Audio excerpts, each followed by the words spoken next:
اب تفسیر پہ آ جائیے. یا بنی اسرائیل اذکروا نعمتی التی انعمت علیکم، اے بنی اسرائیل یاد کرو میری نعمت وہ جو میں نے تم پر انعام کی تھی. جیسا کہ سورۃ الفاتحہ میں آپ پڑھ چکے ہیں، ہم نے دعا کی تھی اہدنا الصراط المستقیم صراط الذین انعمت علیہم، ہمیں ان لوگوں کا راستہ دکھا جن پر تو نے انعام کیا. اور اس وقت آپ کو یہ بتایا گیا تھا کہ اللہ تعالی کا سب سے بڑا انعام اور اللہ تعالی کے نزدیک سب سے بڑی نعمت کسی شخص کے لیے ہدایت کی نعمت ہو سکتی ہے. دنیا میں انسان کو بہت ساری چیزوں کی طلب ہوتی ہے، لیکن سب چیزوں سے کاٹ کر انسان کو جب یہ کہا گیا ہدایت کی دعا مانگو، تو اس کا معنی کیا ہے کہ اللہ تعالیٰ کے نزدیک سب سے زیادہ بڑی نعمت انسان کے حق میں ہدایت ہے. یہی نعمت انسان کو دنیا میں آتے ہوئے ملی تھی جب انسان شیطان کے مقابلے میں ناکام ہوا. قصہ آدم اس سے بالکل متصل ہے. حضرت آدم علیہ السلام کے قصے میں آپ نے اس بات پر غور کیا کہ علم وہ چیز تھی جس کی بنا پر آدم علیہ السلام کو فرشتوں پر فضیلت دی گئی، اور ایک تفسیر کے مطابق وہ علم کائنات تھا انسان کو جس کی وجہ سے فضیلت دی گئی. آج بھی آپ دیکھتے ہیں کہ دنیا میں جو قومیں کائنات کے علم میں آگے ہیں وہ دنیا میں اپنا نام پیدا کر چکی ہیں، عزت رکھتی ہیں، ایک مقام رکھتی ہیں. میرا اشارہ ہے ان اقوام کی طرف جو سائنس اور ٹیکنالوجی میں دوسروں کے مقابلے میں آگے ہیں.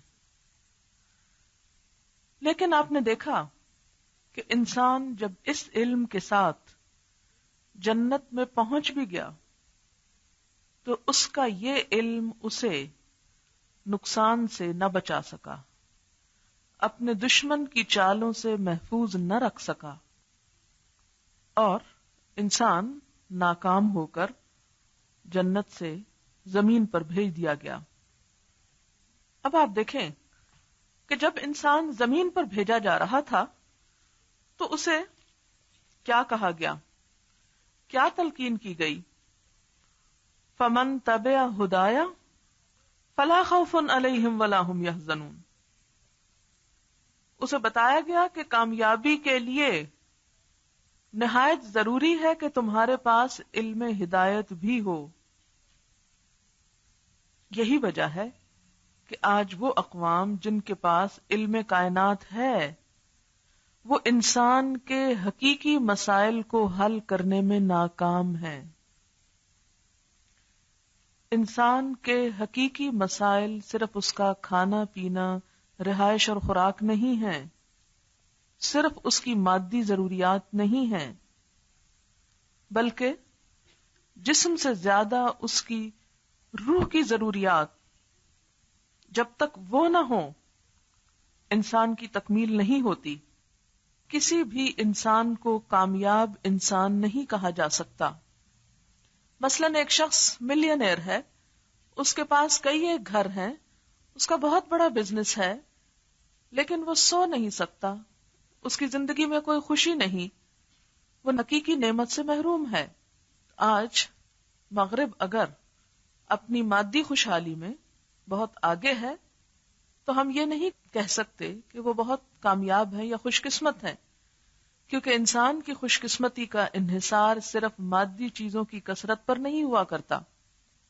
انسان جب تک دنیا میں انسانوں کے ساتھ پرامن طریقے سے زندگی نہ بسر کر سکے، خوشحالی اور اطمینان اور چین اس کو نصیب نہ ہو جب تک، تو وہ ناکام ہے.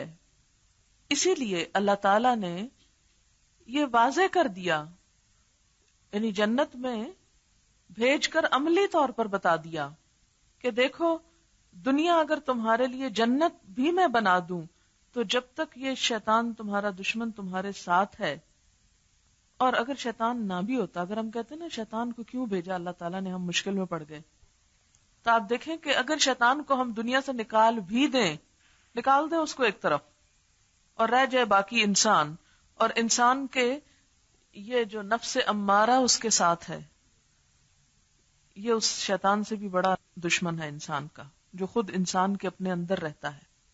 انسان کے اندر اللہ تعالیٰ نے جب انسان کو دنیا میں بھیجا، فَأَلْهَمَهَا فُجُورَهَا وَتَقْوَاهَا، فجور اور تقوی دونوں چیزیں، اچھائی اور برائی دونوں کی صلاحیتیں ڈال کر بھیجا انسان کو دنیا میں۔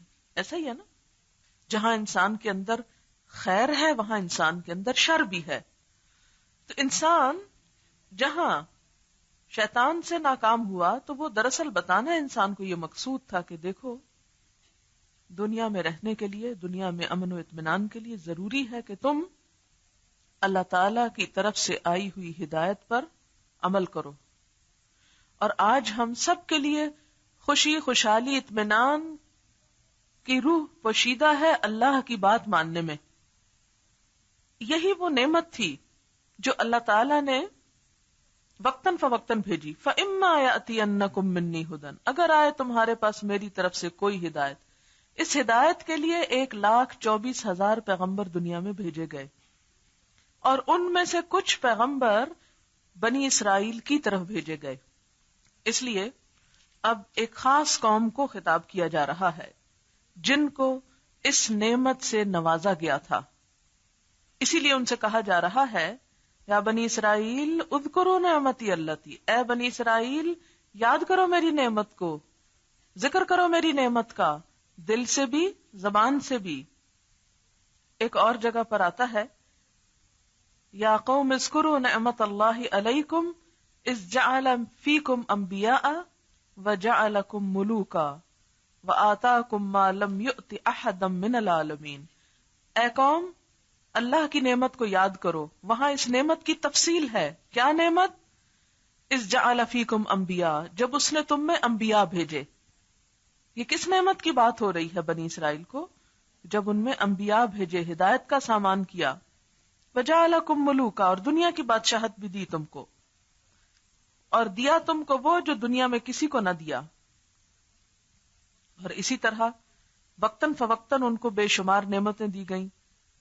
پتھر سے پانی کے چشمے پھوڑ نکالے ان کے لیے، آگے اس کا ذکر آئے گا۔ فرعون سے نجات دی، غلامی سے نجات دی، دشمنوں کو ہلاک کیا، من و سلوہ اتارا، تورات بھیجی، انبیاء بھیجے۔ تو یہ سب کیا تھا؟ دراصل نعمتیں تھی بنی اسرائیل کے لیے۔ لیکن سب سے بڑی نعمت کیا ہے جس کا خود قرآن ذکر کرتا ہے؟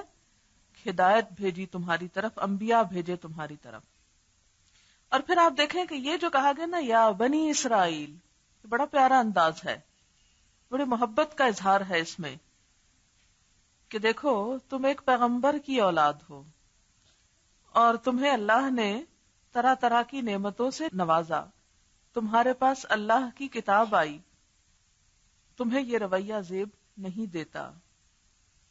اب جو پیغمبر تمہارے پاس آئے ہیں ان کے ساتھ اچھا معاملہ کرو۔ بہرحال حقیقت یہ ہے کہ انسانی گروہوں میں سے کسی بھی گروہ پر اللہ کا سب سے بڑا انعام یہ ہے کہ اس کے پاس پیغمبر آئے، کتاب آئے۔ اب بنی اسرائیل کے پاس یہ نعمتیں آئیں، لیکن وقت گزرنے کے ساتھ ساتھ کیا ہوا؟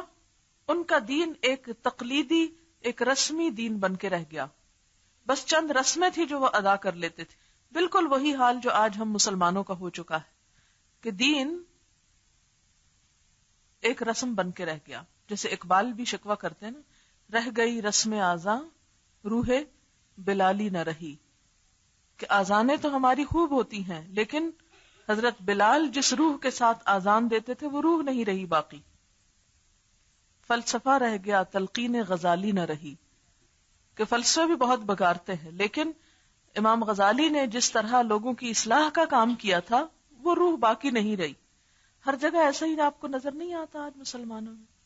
لمبے چوڑے لیکچرز ہوتے ہیں لیکن ان کے اندر عمل کی بات یا روح کی بات یا تزکیہ کی بات کم ہو گئی۔ بڑے بڑے سیمینارز ہو رہے ہیں، سمپوزیمز ہو رہے ہیں، بہت بڑے بڑے فورم سے بیٹھ کے ڈسکشنز ہو رہی ہیں، لیکن حقیقی مسائل نظر نہیں آتے ہم کو، اور نہ ان کا حل.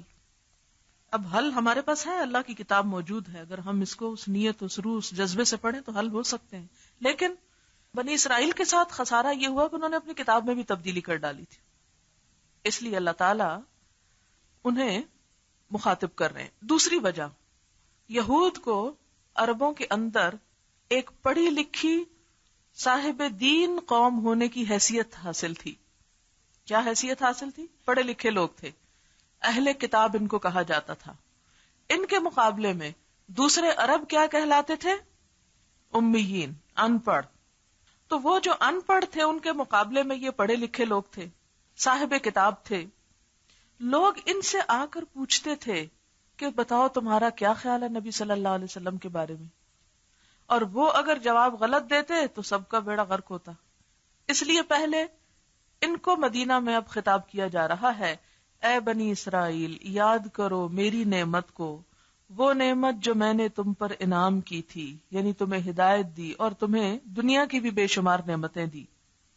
وَأَوْفُوا بِعَهْدِي، اور میرے عہد کو پورا کرو، میرے عہد کو پورا کرو. عہد کون سا تھا جو بنی اسرائیل کا اللہ تعالیٰ کے ساتھ تھا؟ اور عہد پورا کرنے میں کیا چیز آتی ہے؟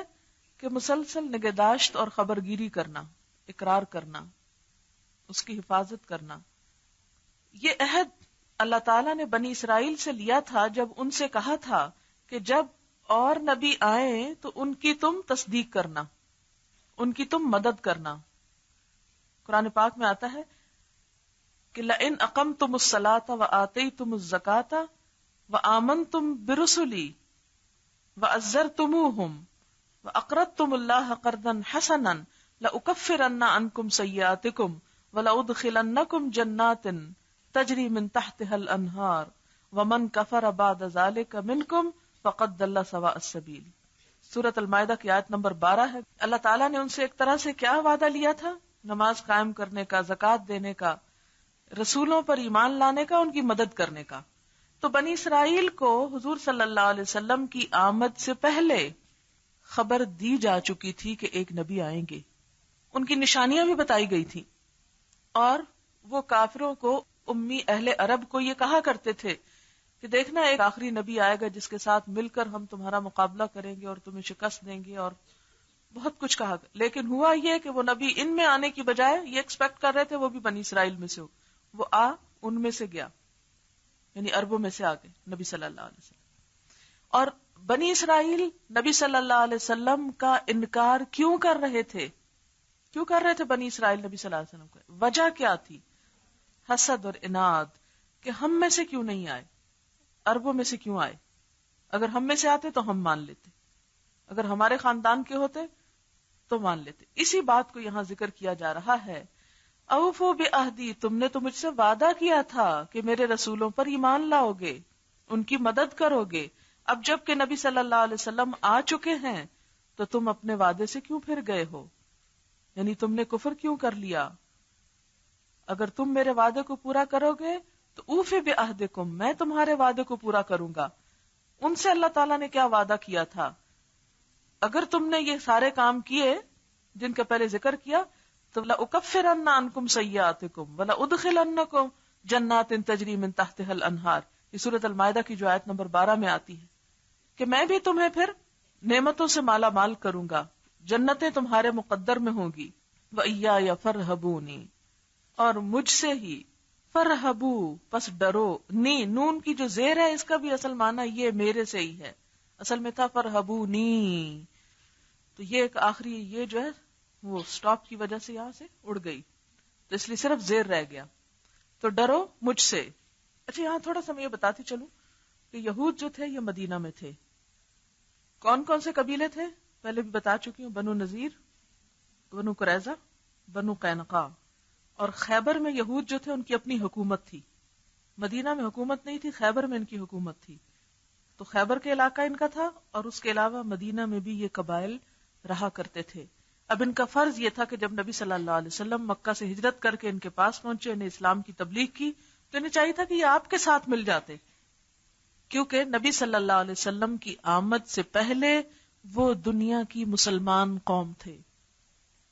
تو ان کا فرض تھا کہ ان کا مشن اور نبی صلی اللہ علیہ وسلم کا مشن ایک ہی تھا، تو انہیں مل جانا چاہیے تھا. وہ ملنے کی بجائے الٹا مخالفت پہ تل گئے. اسی لیے اللہ تعالیٰ پہلے ان کی اصلاح فرما رہے ہیں